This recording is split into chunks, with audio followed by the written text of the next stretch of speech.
Hello, I'm Scott Wheeler, the host of the Northeast Kingdom Voice.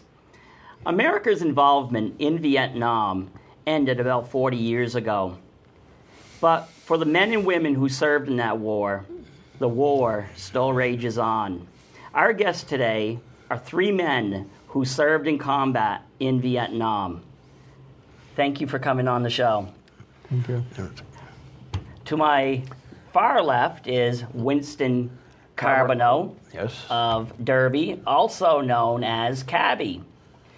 Yes. And in the middle is John Wilson, the president of the Newport City Council from Newport, and the Mr. Basketball from Derby, Gene Tessier. So guys, I want to thank you for coming on. As we talked about before the show, this wasn't a grilling session. This is just a time to talk a little bit about your Vietnam experience and what it was like to be a soldier and what it was like to return home and what life has been like for you since Vietnam. Let's start with you, Winston.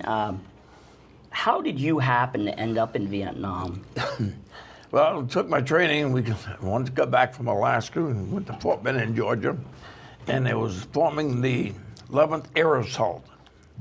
And that day we was training with helicopters and everything, and excuse me.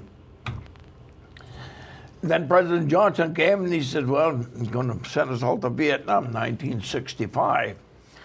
And so the 11th Air Assault became the 1st Cav Air Mobile, 2nd Battalion, 7th Cavalry Division. And then we all loaded up and got ready and sent our families home, and then we went to Vietnam. Now, when you were growing up, did you even know where Vietnam was? Never heard of such a place as Vietnam when we were growing up as kids and whatnot, but never even knew what it was like or even what to expect, because you didn't know, never heard of it. I know Korea was there, but I don't know, I didn't know anything about Vietnam. But we sure heck learned quick once we got there. And you weren't a kid because you'd been in Korea as well. Yes, I was in Korea when they went there in 52, in the end of 52 and 53. And spent pretty near a year there. And then they came back, of course, stayed in the service, and here I am again. And by the time you went to Vietnam, you were considered an old timer. Yes. You were in your 30s. Well, when I went to Vietnam, I got there with the Cav, of course, we were all there, and they said, you're the old guy, and I was only in my 30s then.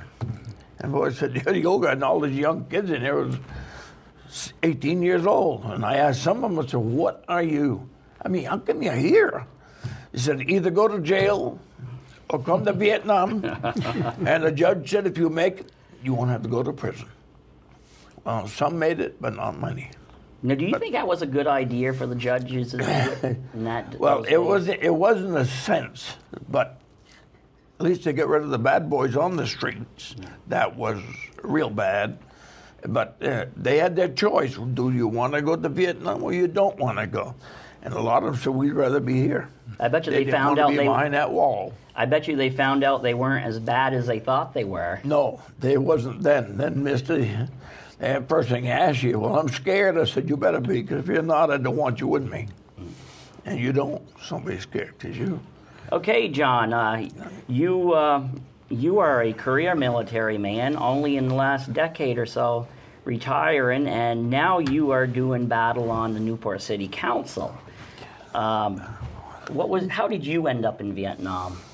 Well, I was taking the apprentice course for Butterfields back in the 60s, which is now Tivoli. And during the 4 years we were in Athol, Mass for the apprentice course, Vietnam was going on, but we received deferments because we were critical for the war industry. We were making tools that supported it. And then in '68, upon graduation, I moved back up here to Derby Line. And 3 months later, there was my draft notice. And immediately, we were told by the draft board, you can either accept the draft, or because I was a Canadian citizen at the time on a green card, turn it in and go back north of the border. I chose to stay south of the border, and 3 months later, I was getting ready to go to Vietnam. Did you ever have any second thoughts about maybe just passing in that green card and heading north? No, in no time. I'd made the decision to stay here in the United States, and I never second-guessed that decision. Because I think you told me that although you were born in Quebec, all of your siblings were born in Vermont, Newport, which means that although you were a Canadian, you also had strong ties to this country. Oh yes, in the early 45 to 55, I lived in Derby Line, and then I went back north of the border, and then I came back south to go to the apprentice course. So I had friends on both sides of the border and relatives on both sides of the border, so it really wasn't a hard decision to make. Yeah. And like Winston, when you went to Vietnam, you were married. Oh yes, I was. Yes. That must be being married. That must be something else in its own for them. Well, it was very, very hard for him. Yeah. I mean, I know it wasn't my wife. She was German, and she spoke hardly any English and everything. Then you had to send her back here at the Newport while we took off, and her and my boy. And it was hard on both of them. It was hard on us, of course, because you don't know if you're coming back or not. Yeah. That's it. And like Winston said, when he got there, of course, he was a career soldier then, and he was the old man in the group. I came in '68 when heavy draft, and when I got to Vietnam, I was 23 years old, and I was one of the old men in the group. Yeah. Everyone else was 18 and 19. So right there, just shows disparity. 5 years, and I was one of the older men in the group.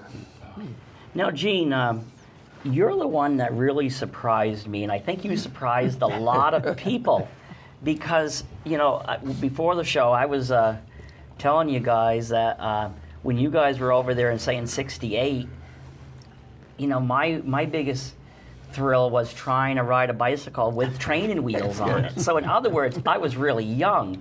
But for those of us who grew up knowing Eugene, I don't think there's many of us who had any idea that not only had you served in Vietnam, but you'd served in combat.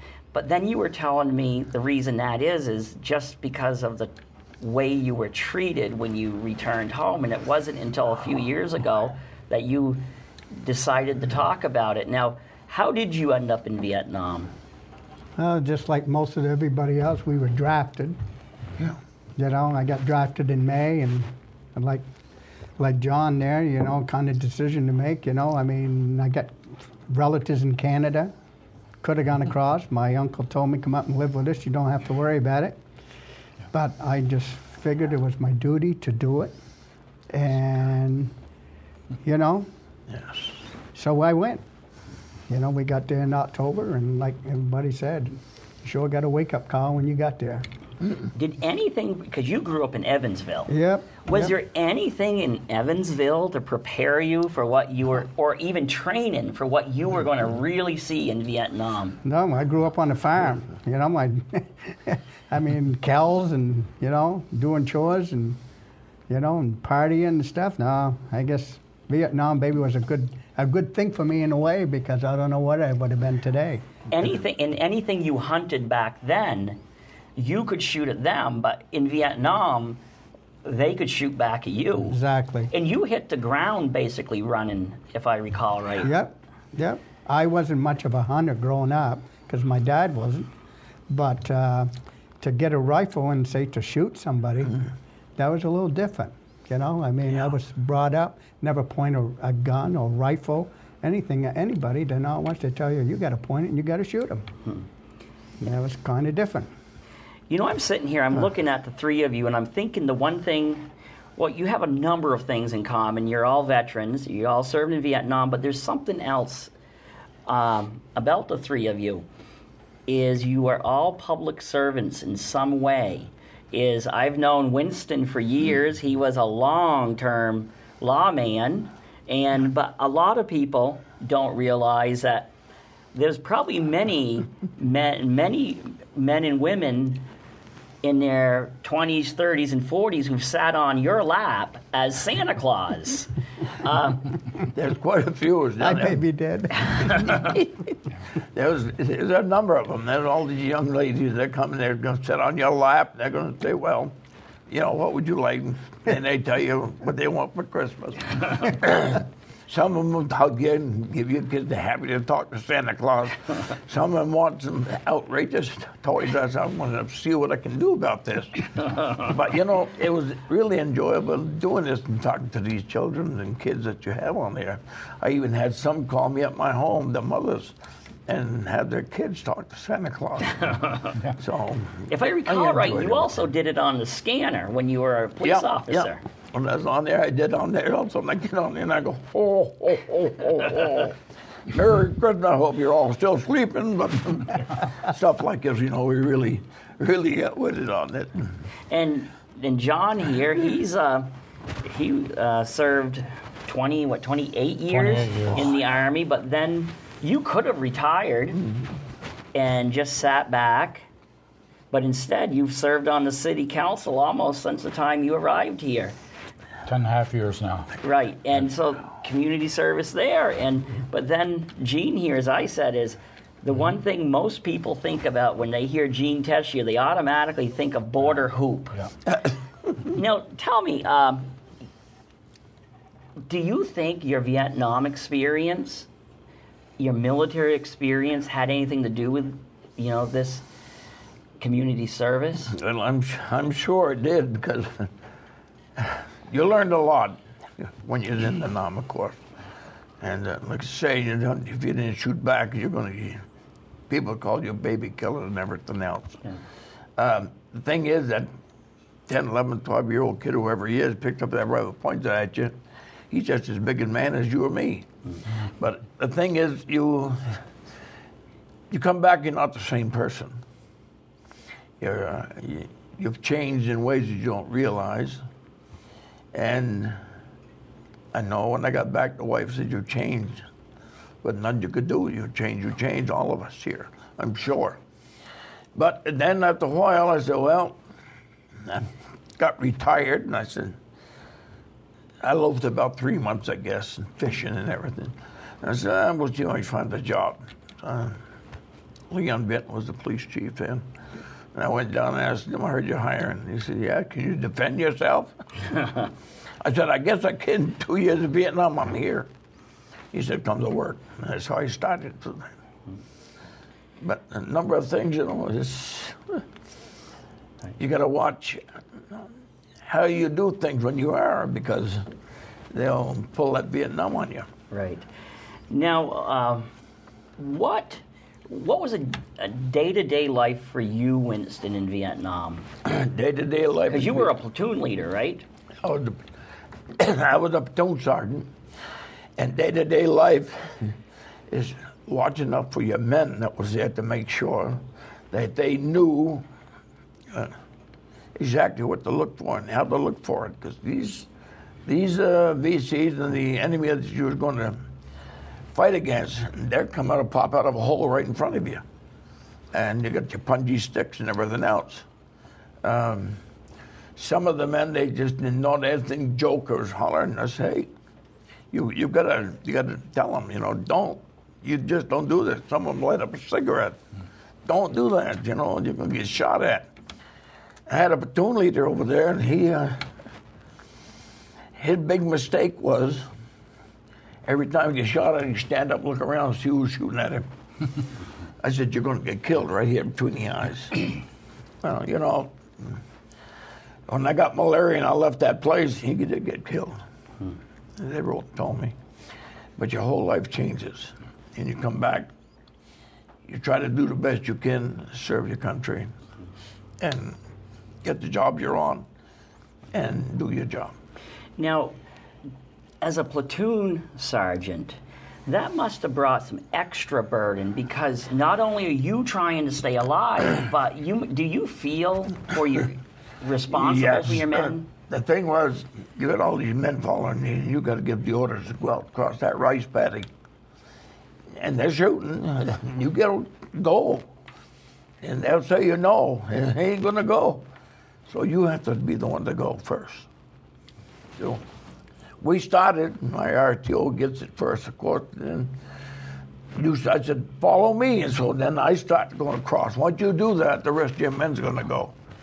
But if you don't move, they're not going to move. They're scared. They're young kids. They just ain't going to. But once you because you start, they fight.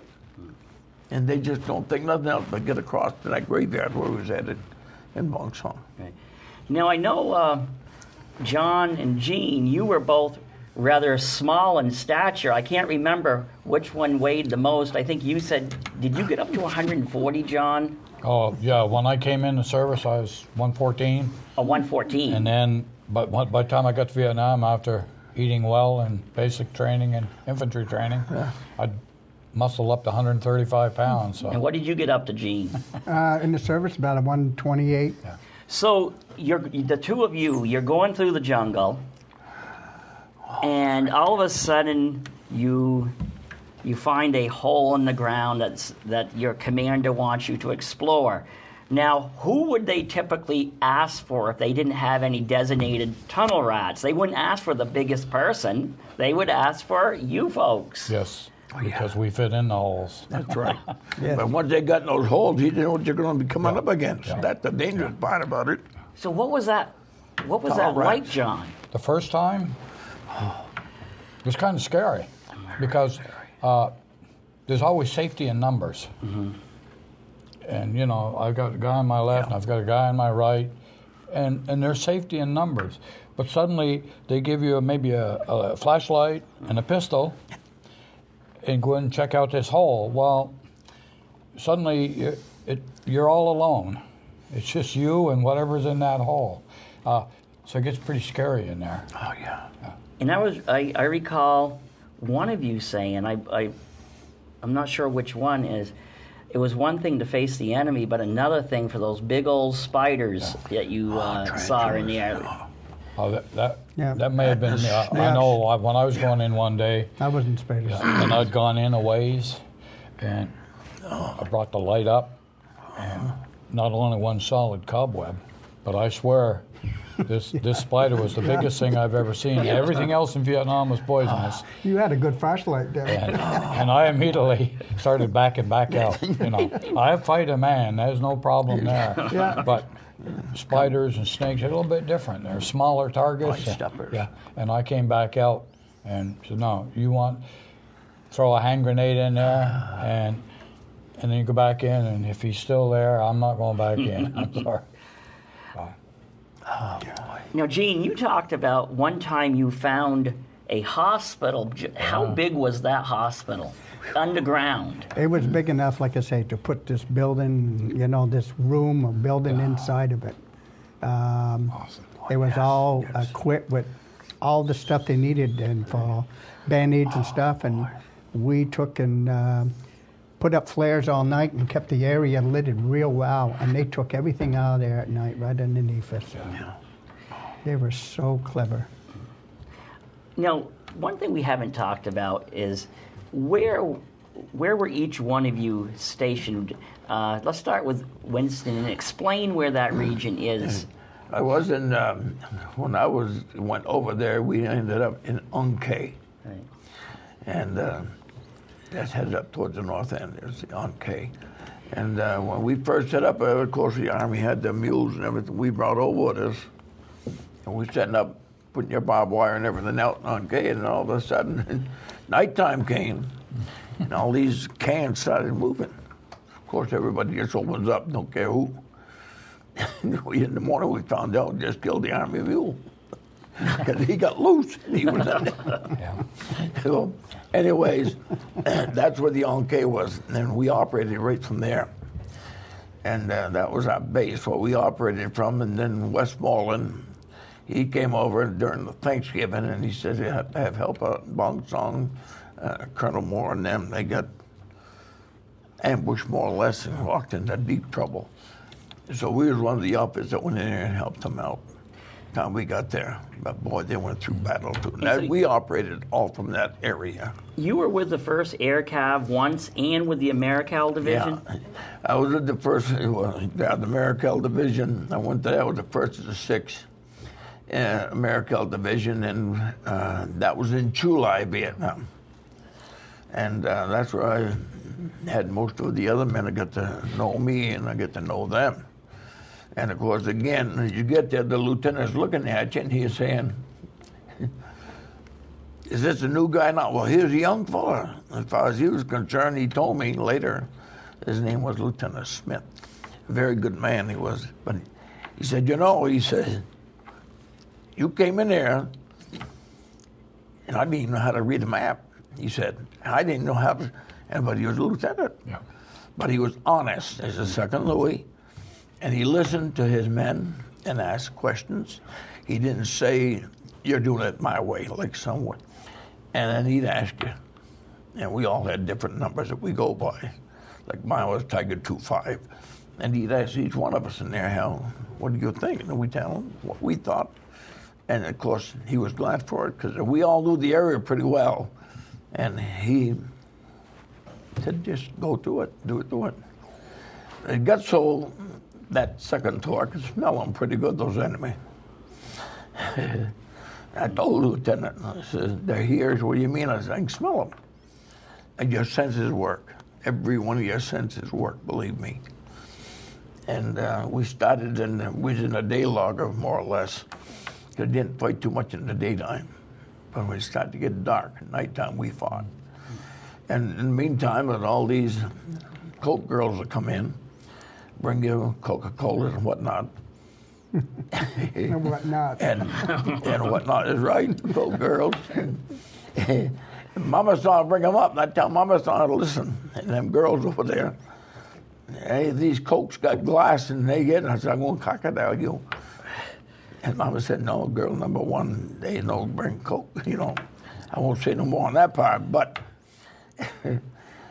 we started, I told that lieutenant, he said, hey, 25, come over here a minute. So I got up and I went, Jesus, I never leave my rifle. I dove back for it and got in and went.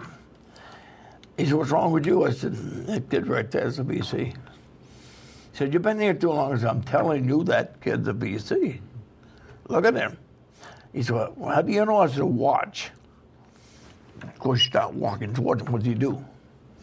He's gone. He's running. So we started up the knoll. They were coming up the other side. The snow was getting pretty dark when we got ready to leave. We only went about maybe 200 yards, and that's where we ended up fighting the rest of the night. Right there.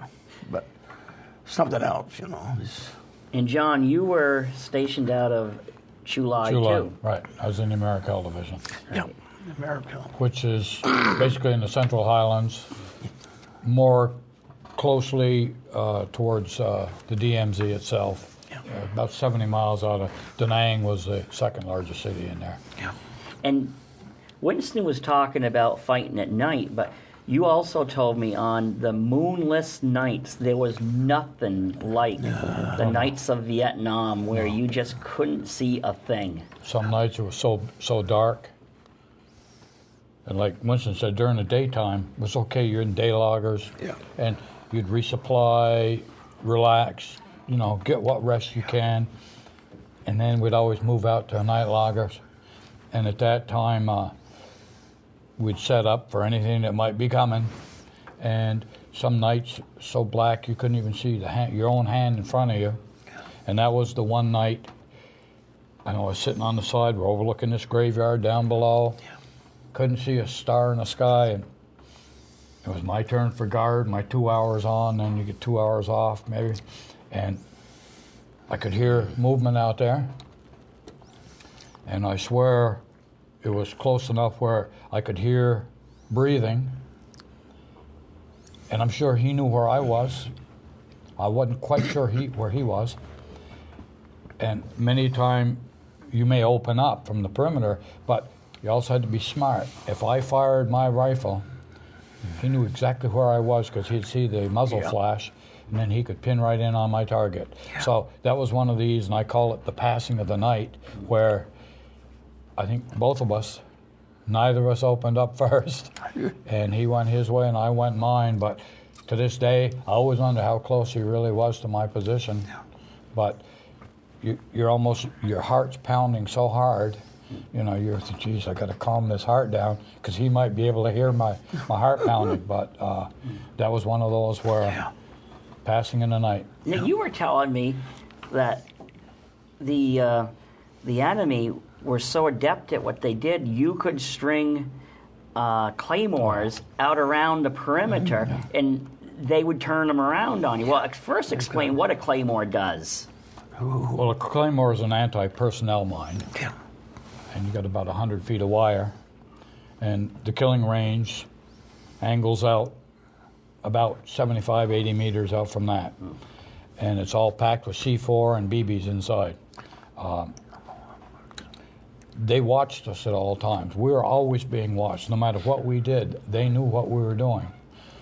We could pull into a position, they're watching us. They knew exactly where we're putting our claymores out there, which is really a wonderful weapon for an infantryman because it can take out a wide range. But you'd hear stories of units where they'd actually come in and turn them around, pull back, and then make noises. And if you were real fast on that firing device and hit it, So you all that basically- shrapnel's coming back at your face, and many a GI died from his own protection. Yeah. So where did you serve, Gene, in Vietnam? I Dal Tang, Cu Chi, around the rubber plantation. In the South. One of the biggest things that we used to do a lot, we used to go outside the wire at night and what you call Roman patrol. And that was one of the worst things because if you ever got overrun, you were in between the enemy fire and the home one. And I just remember going out there with a couple guys that, like we were talking, everyone made thing of it what it was. Kind of clown around. We were in a graveyard, and of course, you know, like a garden there at night, and you guarded always on your stomach. You never stood up because you would give your position away. And I just remember one night, one guy just laid in top of the grave, and he kind of picked himself up and went, "Oh, wow, Jesus, boy, we about jumped down that shorts." and it was big old Hank, you know, sitting there laughing at us. But, you know, but that was one of the worst things is when we started getting fired on, we could not retrieve because we were in the middle. And I hated that going out. yeah. When we drew straws for that and we were going out, I just hated it. You know, every once in a while, you guys, you know, will come up with something funny, you know, humorous, like about the grave. And I think each one of you have told me humorous things. Because, you know, as some people say, war is not all hell. And there were some humor. Like, for example, John was telling me how one time they got it in their heads to play an impromptu game of baseball out in the bush. Now, explain that one. Well, we were in a day logger, which is pretty safe. Not much fighting going on during the daytime. And we were like the inner platoon. We weren't out around the outside on the perimeter. So I carried the grenade launcher, and which almost like a little baseball bat, because the first thing we did was break the sights off them, because you just catch on to you when you're going through the jungles and stuff.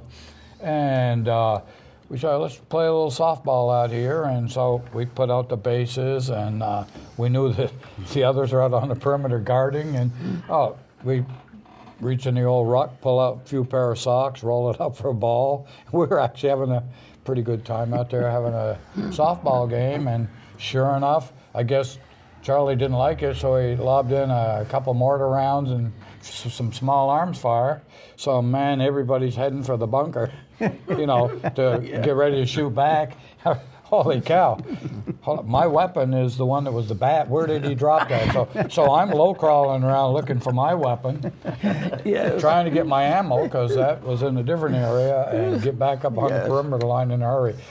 At the time, it wasn't funny, but now that I look back at it, you can laugh about it because I made it. Yeah. But no, it has. Did you guys ever see the enemy? Maybe relaxing and kicking back and doing some of these funny things. No, No. I never. No. And what about you, Gene? What did you do to break up the tension when you were out in the bush? I don't know. I guess we we didn't really play games and stuff. It just, I guess, wasn't in the right place at the right time. But we used to like to go when we came in base, go to the bands that used to come in town. We used to trade off duties to see who could get the time off to go watch the girls show. Yeah.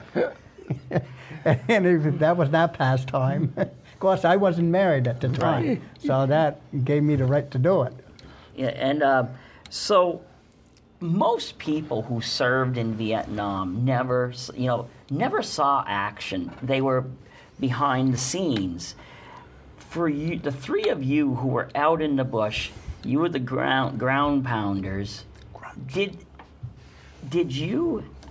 Were you able to communicate with the other ones, or did you understand them and did they understand you, or was it like different worlds? Go ahead. If you're talking about the Vietnam people that came into your The support the American troops who worked as your support back on the bases. Okay, yeah. Did like I had to call in on the big guns. How far back they were, the great big 8-inch, what do you want to call them? And we was at the villages, and pretty getting hit pretty good we were. Yeah. So I had to call these in. I had to get ready on my radio that I had, and I'd call them. And I said, they had where you want it dropped, so you tell them. And from your map, you give them the coordinates, tell them to drop. Once that round comes in, you tell them add, or drop, or add, so you get it where you want it. So when it was all done with, the thing was, I asked my company commander, where are these guns coming from? He said, right directly in front of you. I said, ooh, if I knew that, I probably wouldn't drop quick, but anyways, you do have communication. Right. Even like the airplanes, when they come over to drop the bombs, you have communication with them. But with you, John, you were saying as a career military man, when you were in Vietnam, you probably didn't value the support people as much as you did after you served for a few years. Oh, no. Like I said, I did the 2 years. I got out because it was the thing to do, FTA, the Army. But then after 2 years, I went back in. But while we're in Vietnam, and the combat units, we only got into really where the division headquarters was once every 3 months, maybe, for a 3-day R&R, but it was more like sucking down booze and looking for fights. Yeah. And we'd get to go to the little PX or, and at that time, they would kind of tell the people that were in the rear, stay away from the PX for a while till this infantry unit gets in and out of there, and then they'll move us out of the area, and then they can go about their normal life. So when your first 2 years, there was not really that much love for finance people and supply people. When we got into the rear, we were a rowdy group. We were the ones who were out there fighting all the time, and when we'd come back in, get a couple of beer in us,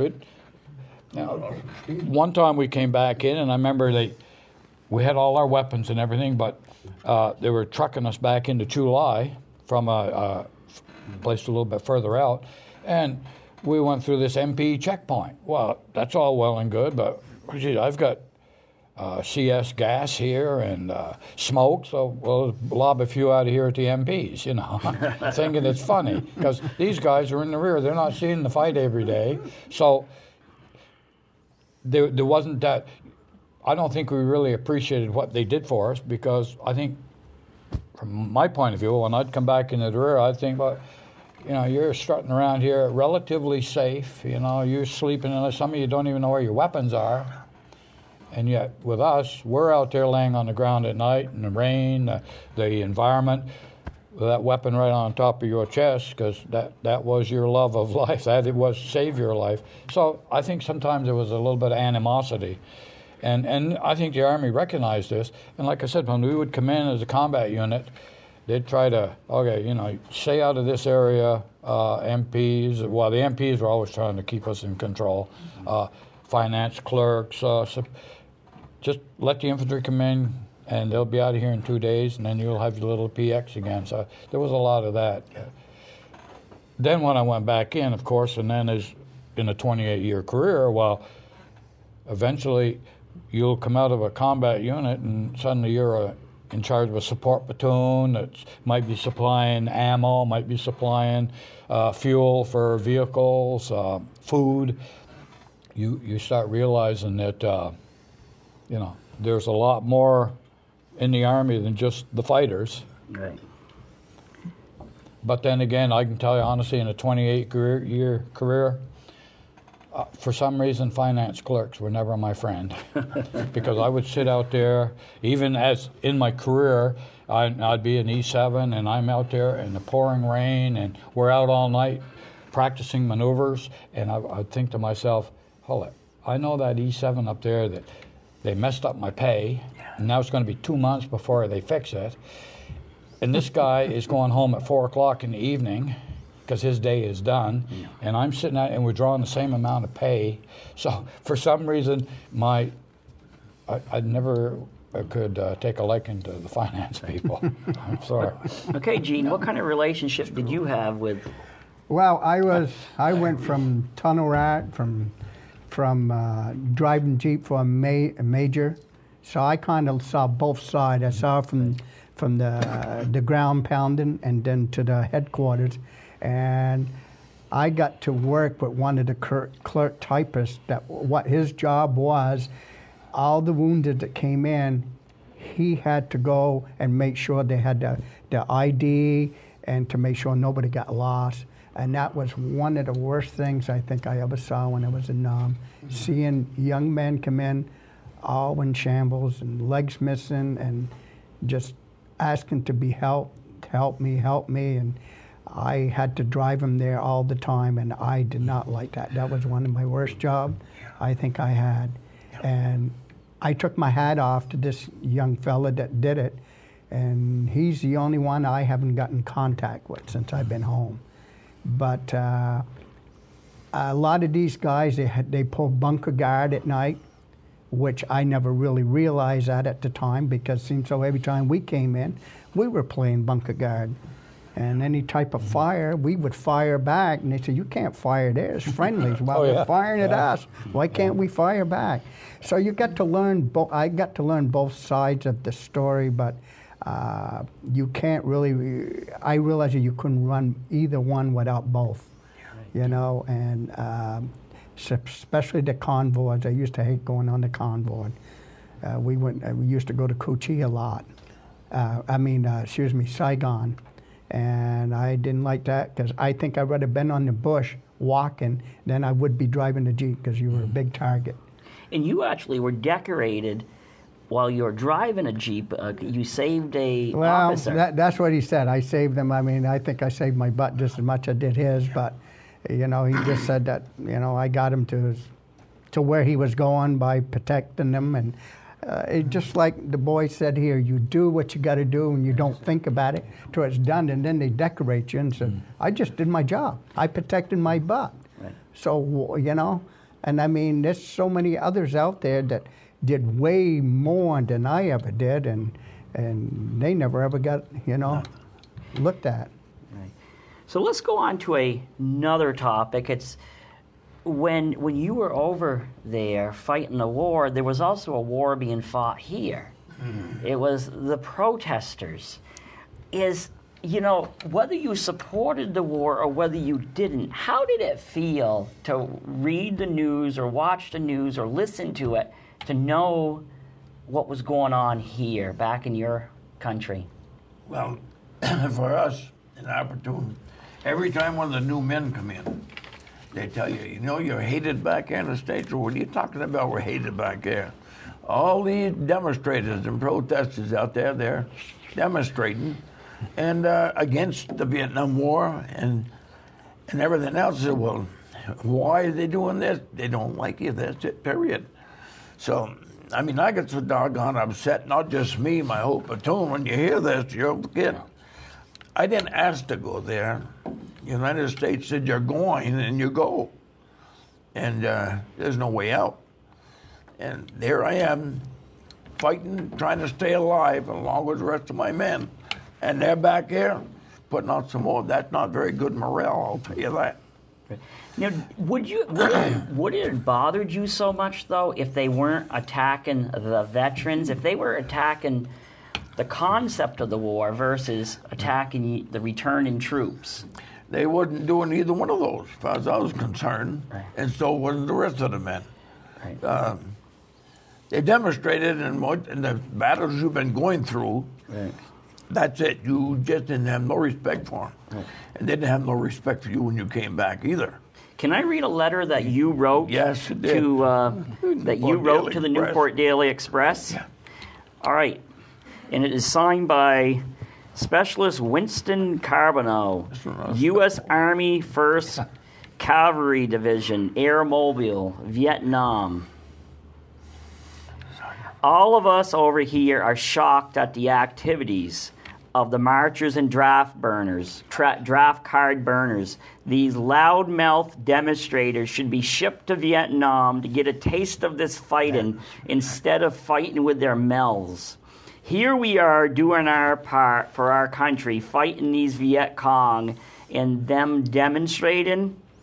They aren't helping the cause one bit. Let President Johnson ship them all over here and then see if they can demonstrate in Vietnam. Yes. Let them eat sea rations, fight off the Viet Cong, snakes and spiders, etc. And then watch a buddy next to them die from a sniper's bullet. Let them wander through the mud, the dust, the rice paddies, and sleep in foxholes when they can. Let them run down our combat infantryman badge, a symbol of the many lives that have been lost over here and of the many more to come in the 1st Cavalry and other outfits doing their part for our country so our sons and theirs won't have to come to Vietnam. One last word to parents: don't let your son be one of the loudmouth demonstrator. It's un-American and downright disgraceful. Yes. Do you regret those I words? never or do you- regret those words. If I could have put it more stronger, I probably would have. Right. For every soldier that was over there and all the other units, I'm sure they all felt like we felt.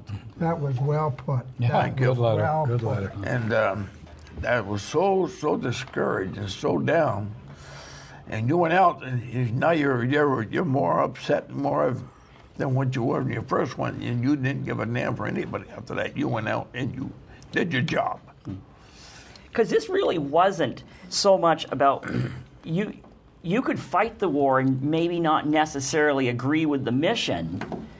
Because you had been told to go there. This wasn't that That's you. the whole thing. Right. Yes. We were told that, you get very upset with the United States, the people that sent you over there, him, me, you, anybody. And we didn't ask to go there. Nobody wants to ask to go to war or go to fight. But when you're told to go, you better go, because if you're not, you're going to be deserted. They're going to do something else with you. And you're going to go over there and defend your country the best you can. Now, how did you feel when you heard these similar stories from back home? Well, you have different thoughts now versus then. Right.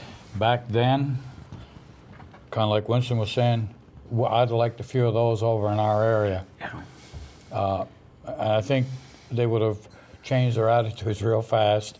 It's very easy to sit back in the safe area and complain and protest. But when you're over there, it was no complaining and protesting. You were there to survive. Nowadays, in times that they're still protesting wars that the United States is in. Yeah. But in the last couple unpopular wars, we'll say Iraq and Afghanistan, they're protesting the actual war itself, but there's more respect to the soldier. Yeah. Back in Vietnam, there was no respect for the soldier. I mean, when you come back, you survived your year, you've done your thing for your country, and these cowards want to come up and badmouth you, spit on you. Right. Well, that was not smart, because back then they were looking for a good old fist right in the mouth. Right. And you told me that when you returned, you don't know if it was by design or not, but you arrived back in the country by the dark of night and kind of shuttled around so the protesters wouldn't be around. Well, they did. The military was good that way. I don't know how when you came back, but we always seemed to hit a airport 8, 9 at night, and then they'd bring you into the military base that's going to process you. Oh, wow, they'd give you a nice meal, they'd give you a uniform that didn't fit. They might give you some patches, but we can get you onto a flight out of, say, Seattle. We can get you to the airport at 2, and your first flight's at 7 in the morning. So they did the best to try to keep units from having confrontations the first day with these protesters. Right.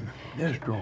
And Gene, I think you understood that when you landed, you knew one war had ended for you, but you quickly learned that another one had began because you were given special treatment in a bar. You were brought to a special section where they sold your beer to you, and not as a reduced rate for service to your country, but they made you pay more. Yeah, they paid us like like you're underage, so they say you want to buy the beer, you're going to pay more, and it just there was so many little episodes. I just remember, maybe you guys remember when you were going over to Vietnam, they made room on the plane for you. Oh, yeah. They put you on the plane. They made sure you got there. yes. But coming home, you were on a standby, and I remember when I landed in Jersey. And I got on the plane, I was all settled in, couldn't wait. My dad and them were waiting in Burlington for me. And guy tapped me on the shoulder and he said, "You gotta move." And I said, "What do you mean you gotta move?" He said, "This seat is taken for first class." And I said, "Wow, I'm going home. I haven't been home for 15 months. I'm going home." He said, "No, I'm sorry. This guy's I turned around, he's one of those demonstrators, long hippie. There it is. They took 2 guys to get me off the plane, and by then they threw me down the stairs, and they put me up in a hotel, and the taxi cab driver charged me $15 to get to the hotel. I stayed the night. The next morning, they told me I had to buy a first-class ticket to get to Burlington. I got up that morning and looked across the street, and there's the airport. I said, $15. So this guy came up, I jumped in the cab, and I said, "I hope you don't charge me $15 like the other guy did last night." And he said, "What do you mean?" I said, "It cost me $15 to get to the to the hotel here." He said, "It's on me." He said, "I know who did this." And he went across the street, dropped me off. And when I got on the plane, there was only 25 people on that plane, but I had to buy a first-class ticket. And I said, "Thank you very much." And then when you returned home, didn't you kind of put away your uniform? Yeah, I did. I threw it in the closet, and the only reason that I ended up pulling it out, we had a house fire, Right. and everything in that closet just about burnt, but my uniform. Right. And it was kind of like Jesus, because I was called Lucky Shorty when I was in Nam. Right. Everything that happened, there was always lucky when I was around. I don't know why, but Right. I didn't think I was lucky, but it's you know, I didn't want nothing to do with it. You're right. Then it was only after that my family and I, when we hosted a Vietnam welcome home party just a few years ago, that's when you surprised me, when all of a sudden you stood up and you didn't say much, but basically you said, I'm here and I'm proud. Yeah. Yeah. And it's been ever since then you've Yeah. been- It's why all at once, you know, like, what about me? What about us? You know, all of us that went over, how many of us were over there? And we just got overlooked and nobody wanted to talk about it. And today is really, like you say, they're really supporting, and which is great. It really is. But they go a little too far with it, I think. They go a little too far. But do you think what they're trying to do is make up, it's like the protesters learned from their mistakes, and that's how come they've kind of changed. But do you think... Well, no, the guys that protested are not the one helping us. No, what I'm They're saying- all gone, and they No, could what give- I'm saying is, do you think because you guys were treated so badly by the people, but also by your government, do you think they're trying to make amends now by doing so much more for this group on the backs of you, basically? Yeah, maybe they are. Yeah, Well, maybe. They may be doing it for today's soldier, Right. but there's many Vietnam veteran out there that think this is just another slap at us. Right. Yeah, Even though we're trying to make amends, we treated you badly. Yeah. But I've never yet heard anyone come out and apologize for treating us badly. And we sit back and say, yes, it's good for the current soldier and recognizing all he did. Yes. But never once, I don't believe, I've heard this government try to apologize You ever for us. you ever wear your veteran's hat? Who says thank you to you? Other veteran. Yeah. Another You ever veteran. Another notice veteran. that, Yeah. guys? Yeah. If I see a veteran wearing that, I'll do it too. I still say they're afraid of us. Yeah. Yes, they are. I think they're They still are. afraid of us, and I just feel bad that they feel like that. That's it. I really do. I'd like to throw in one other thing too, because with Scott doing the recognition of Yes.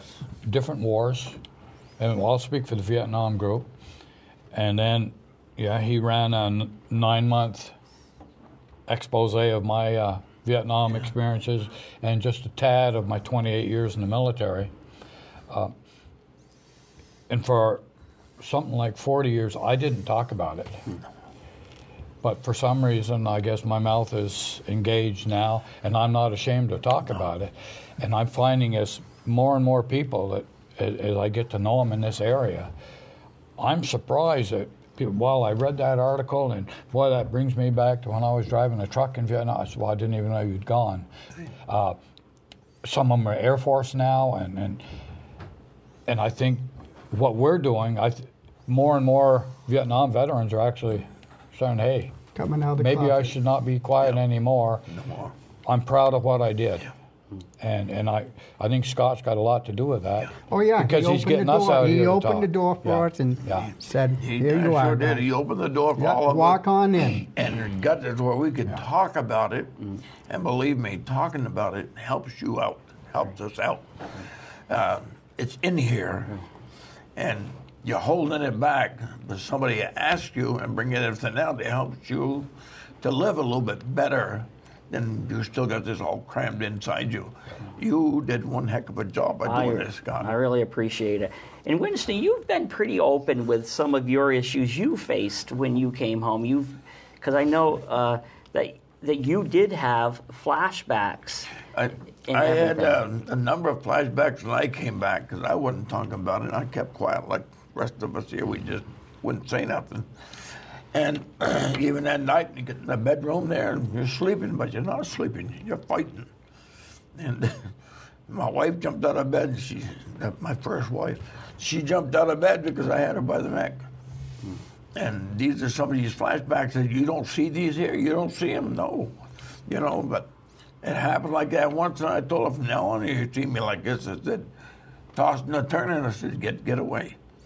And you get these flashbacks, you'll see them every so often. And we did. Boy, tell me about and that is terrible.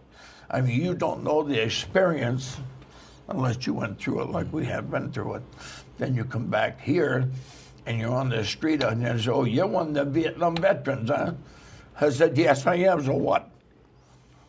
And boy, you wanna do something, but you don't. You're just one. There's somebody comes back demonstrating, and I have my say. But you were told the key to overcoming some of this was to talk about it. To talk about it is right. And did that help? Yes, it helped quite a bit.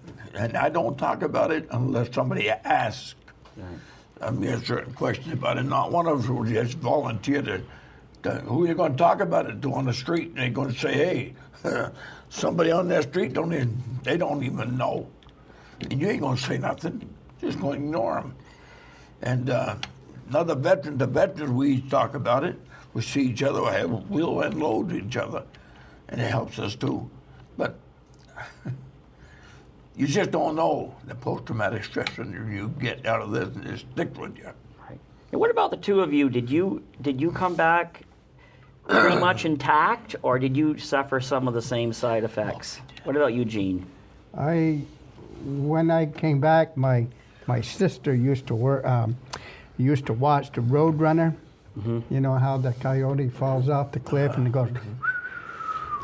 Well, Dad used to bring me out of bed so fast in the morning, and I'd be underneath the bed in the closet. Just, for a long time when I was, a couple times when, my wife, I'd jump out of bed and crawl underneath the bed so fast and ended up right in the closet. One of my greatest fear was I cannot touch anything dead. Those tunnels just, there was a lot of dead bodies, and the worst thing was is when you came out and you had little lumps on you, and there were maggots from the guy that you crawled over, and it's just something you kind of always keep in the back of your mind, and anything that dies, it cannot be near it. It's, and like you say, to talk about it, but to find somebody to talk about it. Now the VA is trying to start to give us a lot of help, but is it too late?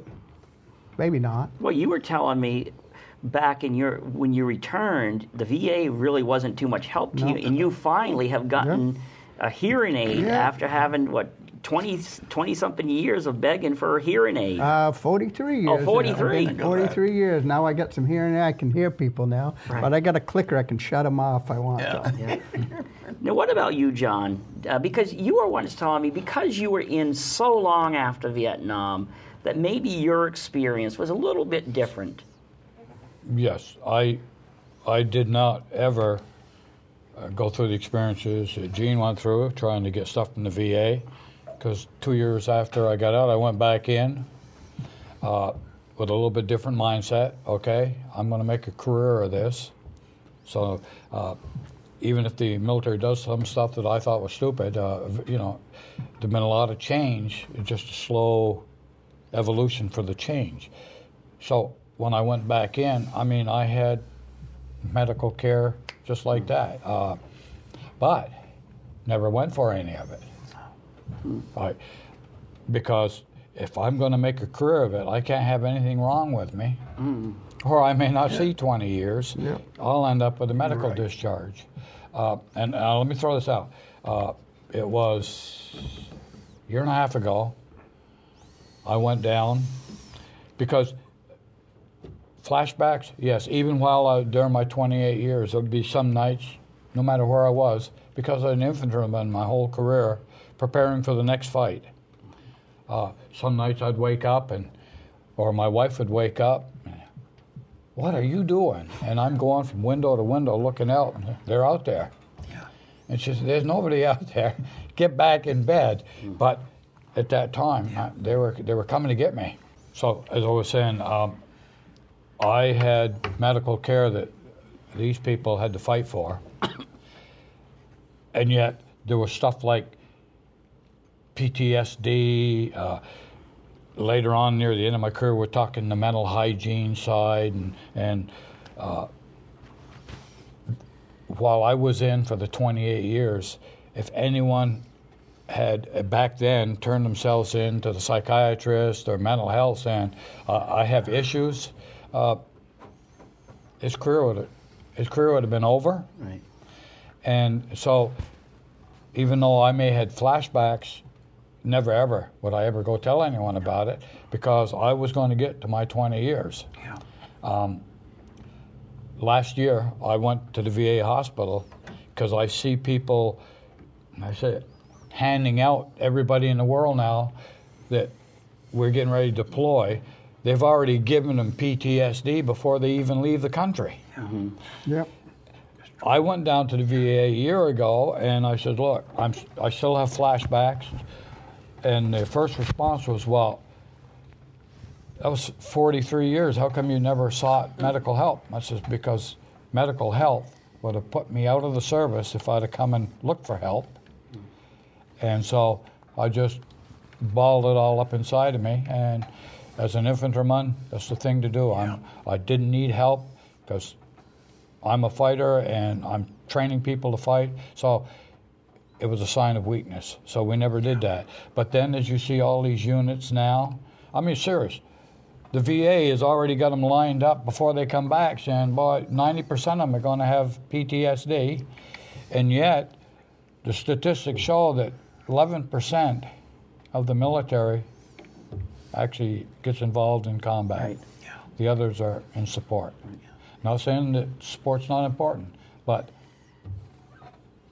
Right. the fighters are the one I think Yeah, the ones. would have the PTSD. You know, Gene, if I recall right, is they had a hard, when you went down for help, didn't they couldn't really put the finger on it because you were married to the same woman forever. Yeah. You weren't and like, so that, Yep. tell about that a little bit. Well, when I went down there, I had to see like a psychiatrist, you know, and they kind of like interviewed me, you know, to see if I had a problem. And the first thing they asked me, so you do drugs? No. You smoke pot? No. Have you ever? No. Are you married? And I said, yeah. He said, how many times? And once. No. He said, do you drink? I said, no. I said, I have a beer now and then when I bowl. And she kind of shook her head, and I said, I'm not a very good candidate. And she said, wow. She said, I don't see anything wrong with you. Yeah. And I said, well, don't everybody take it differently? I said, and I don't have to be you know, I mean, can I just hold everything inside and not have to drink or smoke pot? So, it just like follow up what John was saying. I think a lot of these guys are over there now coming back and getting all this. They listen to our stories, and now they know what to say when they're asked. Yeah, what is it? I've been in the bar before. A guy tells me a story, puts goosebumps on me. Yes. Come find out, he never was in the service. Never there. So- Yeah, yeah. Well, that gets on to a bit of another topic is, you know, while there is still a stigma about Vietnam veterans, and we'll get on to that too, but now you have politicians who may have served in the who most likely served in the military, but now they are talking about being proud of being Vietnam veterans, and then all of a sudden it comes out, whoops, well, he was in the service, but he never even came close to Vietnam.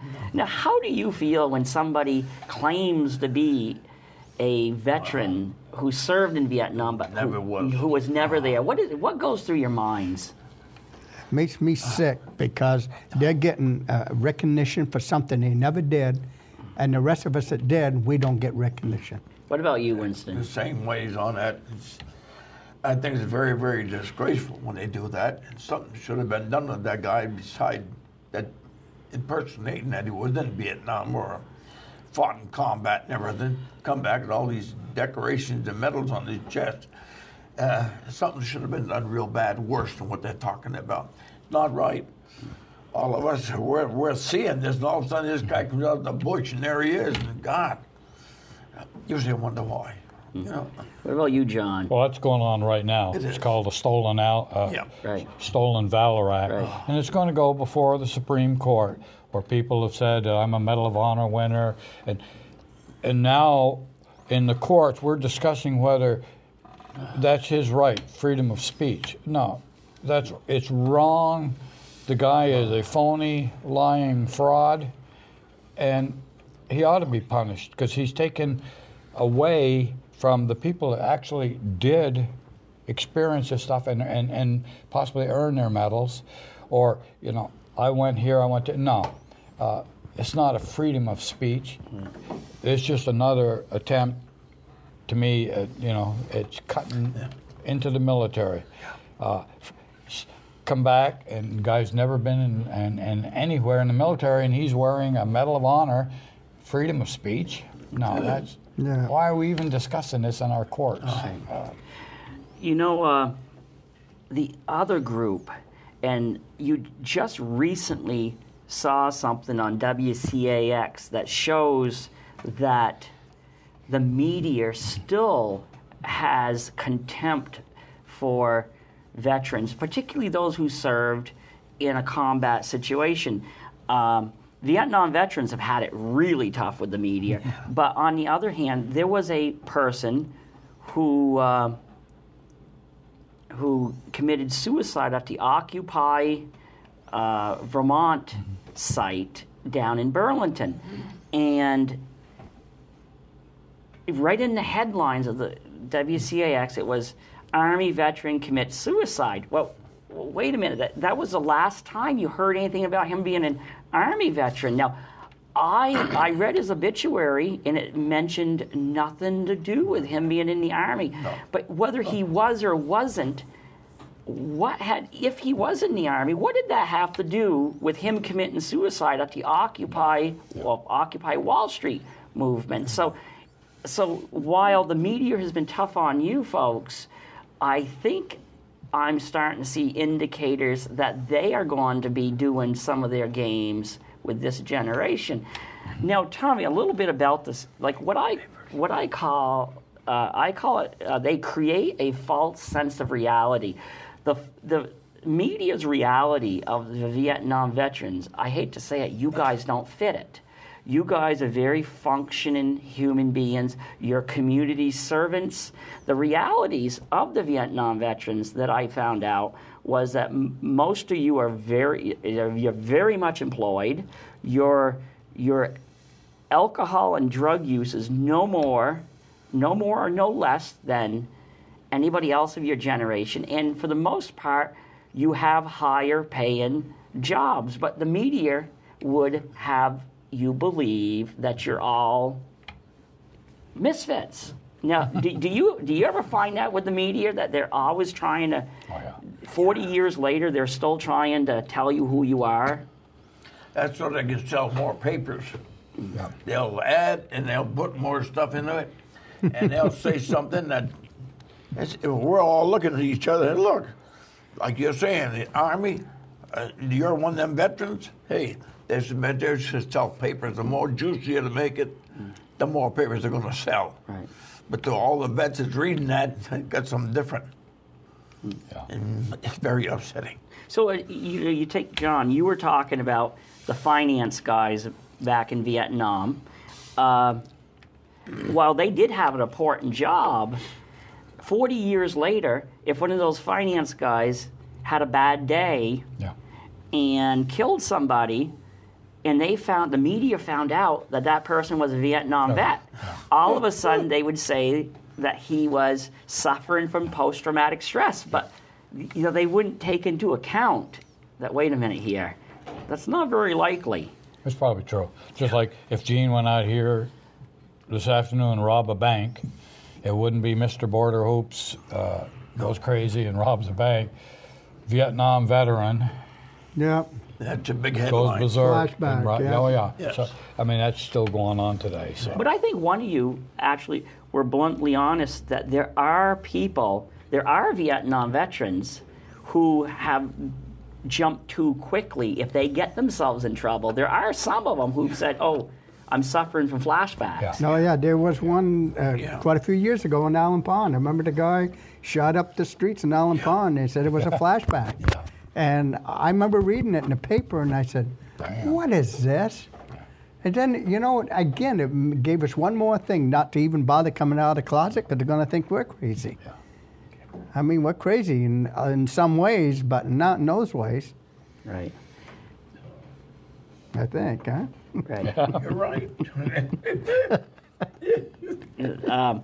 So do you think the media has given you any slack in recent years, or is it still the same?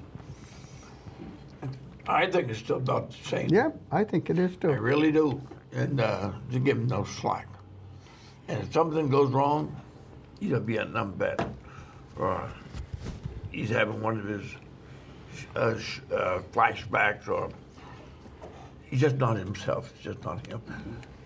They don't care. Right. They don't.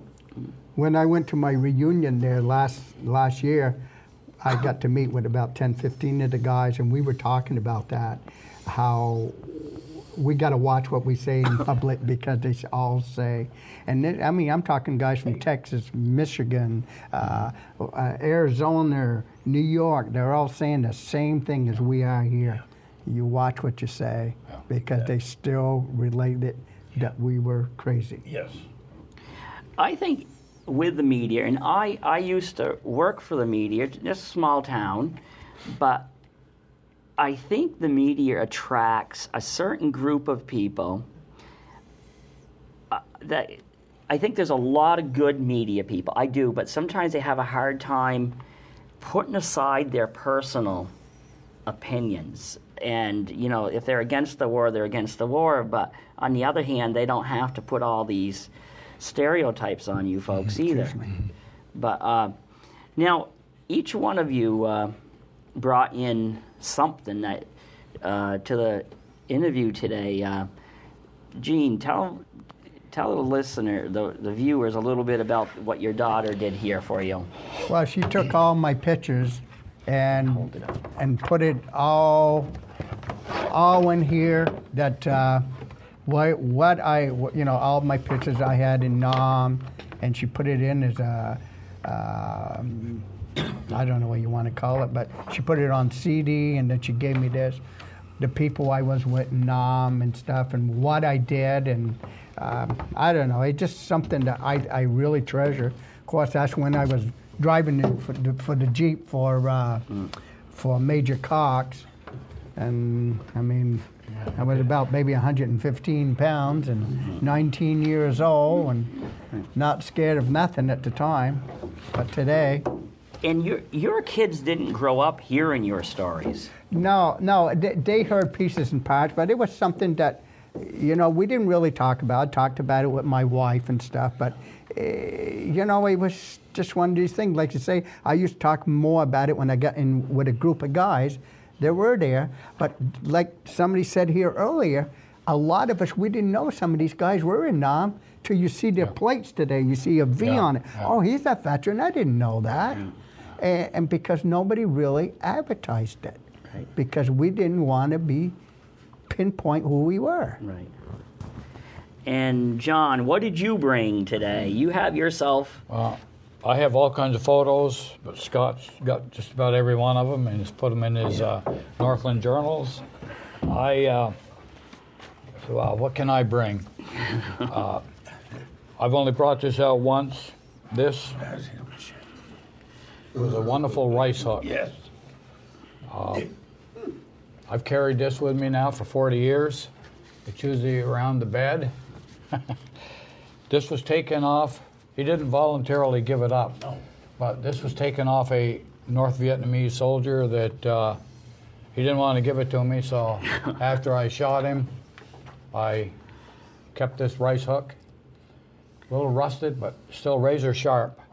And I can't help but think that with what he was carrying in his rucksack, he was actually cutting much rice. This would behead an American in a matter of seconds. And I'm glad that I wasn't on the receiving end of this. Right. But this is probably one of my most prized possessions that I got while I was over there. So, Winston, some of your men actually, because they had so much respect for you, they decided to contact Hollywood and to some of the people who played soldiers, and they actually sent you, some of those actors actually sent you photos of signed photos. If anyone has ever seen the combat TV broadcasting or whatever, movie, whatever, Beyond. It's Combat was the name of it. And of course, my men had sent to Hollywood, and the envelope that came in, I still got today. And they said that sergeant said, "That's funny that we all get shot. You don't get mad, but you guys, you get shot and you all come back again." Mm-hmm. Well, anyway, they all sent me an autographed picture. This one here is one of the lieutenant of Combat. And this other one was Sergeant Saunders. That was all his men and his group right here on this one. And that's him there. And they all signed him. And they sent me a little note with it. And, of course, these are the group that was there with him in Combat. And I got that in the mail. I said, how in the world did I get this? Who said this? And they said, well, Sergeant, he said, we know you gung-ho, but we know what you talked about Combat, and you said they don't come back alive. I said, right, we don't, but they do. And so they all sent me this pictures they had of them. And I did have a little letter with it telling me what they said on there. And they told us they're doing a good job and keep up the good work. Okay, we only have about 10 more minutes. Yeah. About 10 more minutes left. Yeah, I just want to throw one thing in here. Yes, go right ahead on that. When I first met Winston, I always saw First Cav Patch. Yeah. That was his first tour. Yes. That's my The son. second one here, Marical Division, 198th Light Infantry Brigade. Yeah. Yes. I wear these two patches. Me. The only difference up here was from the 198th, he was in the 1st of the 6th, Yeah. and I was in the 1st Battalion of the 52nd Infantry. But it's kind of amazing that Yes. I have this, Yeah. the CIB, Yeah. That was. in the 198th Light Infantry What? Brigade patch, and yet he was there, and I was back in there in But you got that. 1968, 69. 68, 69, and I was there That's all the And- pictures of it. 68, 69 also. So To the viewers, Together. they might not realize that you guys have not been lifetime friends. It might appear you have. No. Is like the two of you, and you were called Canuck Yeah. in Vietnam, and you were Shorty, and you just met on Memorial Day, Yeah. and you haven't known Winston that long either. But do you think you guys have some bond that you might not have with a person you've known for years? oh yes, Oh, yeah, yes. oh yeah, Oh, yeah. oh yeah. Yes. Do now, but heck, I wouldn't know. Didn't even know John and didn't Yeah. know. no, I bet you if any of you called the other and said you needed help, I bet you. Oh, yeah. I bet Be you'd right be there. Yeah. right. Yeah. The one thing is we've talked a lot about the war, and we've talked about killing, but the one thing I haven't heard is you say is that you hate the Vietnamese people, because I don't think you do. They fought, I can't say, when you first come in by, you little weeping through hell. You didn't like them. I didn't care. I didn't have no respect for them at all. But, you think back, if you're back a while, and you'll say, well, they was there. That's their country. They were defending their country, and they're defending the best way they can. Kill or be killed. And we're going to be killing them. We're going to be shooting back. Somebody's got to. I don't hate them to this day. But at that time, you'd have had to ask me. I'd probably say, yeah. shot one in the heart. Right in a minute. I wouldn't hesitate. What about you, John? Well, back then, no, it was inbred into us. This is the enemy, and there was no love lost for them. But as you get a little older and you start realizing these people were basically, we talk about we were drafted into it. Well, a lot of them were forced into it too, as we see now. Power people come in and say, if you don't support us here, we're going to kill your family. So, they were kind of drafted into it also. My feelings towards them now, of course, 40 years later, sure changed from 40 years ago. Yeah. I had no respect. Well, I did respect them. Yeah. Because, man, for a guy to come up and maybe try to turn a claymore around, Hey. and there's 100 GIs and a perimeter with massive, massive amounts of firepower, And this guy was probably doped up, and he'd low crawl up and set this baby around, knowing that if he made too much noise coming in, he's dead. So they had to have been really spaced out. And then to leave, you got to respect that now, Yeah. boy, because I sure as heck wouldn't have crawled up there playing No ball way. and turned it around on us. No way. But back then, there was no love for him.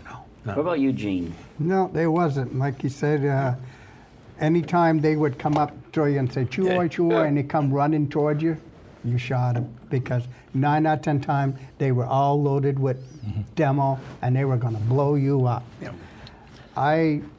When I first got back from Nam, I went to Dr. Bouchard in Canada, and he adopted a Vietnamese. I didn't know that. I was sitting in his waiting room, and the little boy was maybe 5 or 6 years old, and he looked in the window. I was underneath the chairs. And Dr. Bouchard came out and apologized and said, he knew right off what I did and what happened. And no, I don't mind them at all, I mean, I think they gotten cuter. Now, if you were given the opportunity to return to Vietnam to the places where you served in combat, because some people find that therapeutic, would you return? I was asked from my lieutenant. He went there twice already, and he asked me if I wanted to go with him. And I said no. I said, first of all, I can't afford the price to go over there. If I could have gone, I probably would say yes, but I have to think about it to see what it looked like now, to where you was fighting than today. Probably the same thing. Yeah. I'm not going to spend the money to go over there, but if somebody wants to step up They say, hey. and send me back on a tour of the area I was in, Okay. I mean, it was a beautiful country. I mean, beautiful scenery. Yeah, I would go. Yeah. It'd be the same thing. 2 of the guys I went to my reunion did go back, Yeah. and they told us they told us all what went on and how everything changed. And the whole base camp where it was is all gone now. But I think the same way. I wouldn't spend the money to go over. But if I had the opportunity, I don't know if I still would go. I You don't have know. to think about it. That's it. Yeah.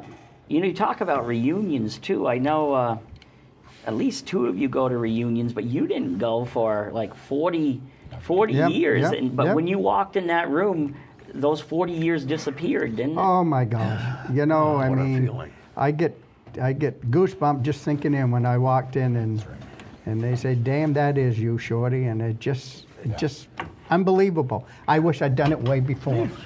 Way before. I myself never been to a reunion. I went to mine.